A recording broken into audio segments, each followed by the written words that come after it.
তো আপনাদের জন্য আজকে একটা মজার রেসিপি নিয়ে আসছি, সেটা হচ্ছে বৈশাখী আম ডাল। আমি এখানে নিয়ে নিচ্ছি 1 কাপ পরিমাণ মসুরের ডাল। এটা আমি পানি দিয়ে খুব ভালো মতো ধুয়ে নিব।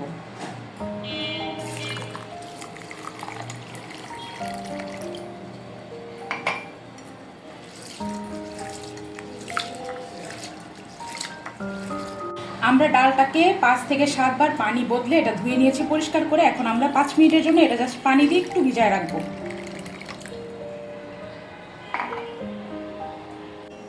আচ্ছা, আমরা ডালটা সেদ্ধ করতে বসিয়ে দিলাম।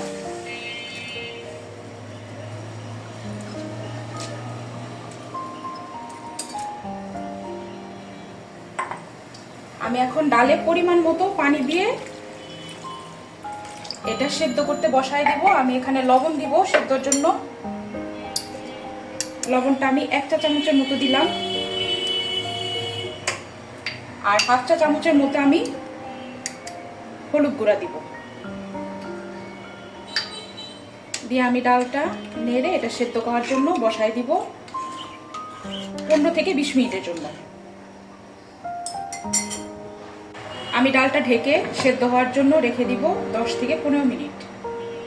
আমাদের ডালটা হয়ে গেছে, তো সেদ্ধ মোটামুটি হয়ে গেছে। তো আমরা এখন এটাকে একটু আরো ভেঙে নিব খুব ভালো মতো, যেহেতু আমরা এটা পাতলা ডাল করব। আম ডালটা এমনিতেই পাতলা হয়, তো আমি একটা ঘুটনির সাহায্যে এটা খুব ভালো মতো ঘুটে নেব।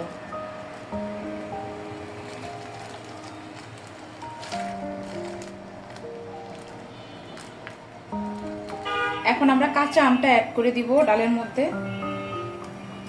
এটা সেদ্ধ হওয়ার জন্য দিয়ে দিব, আর হচ্ছে সাথে দিব 4-5টা কাঁচা মরিচ দিয়ে আমরা এটা ঢেকে দিব 5 থেকে 10 মিনিটের জন্য। আচ্ছা, আমরা এখন ডালের জন্য ফোড়নটা রেডি করব। তো এই জন্য আমি এখানে তেল দিয়ে নিচ্ছি, সয়াবিন তেল। তো আমি সয়াবিন তেলটা এখানে পরিমাণ মতো দিব, আমি খুব বেশি দিব না। এখানে 4 থেকে 5 টেবিল চামচের মতো আমি তেলটা দিয়ে নিলাম।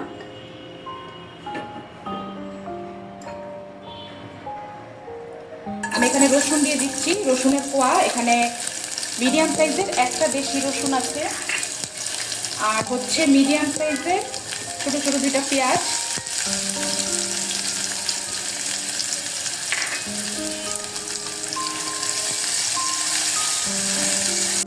আমরা 4-5টা শুকনো মরিচ দিয়ে দিলাম।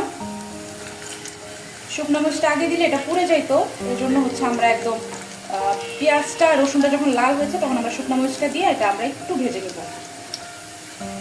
বাগারের জন্য আমাদের ফোড়নটা রেডি হয়ে গেছে। এখন আমরা এটা ঢেলে দিব ডালের মধ্যে। আমরা বাগারটা ঢেলে দিলাম।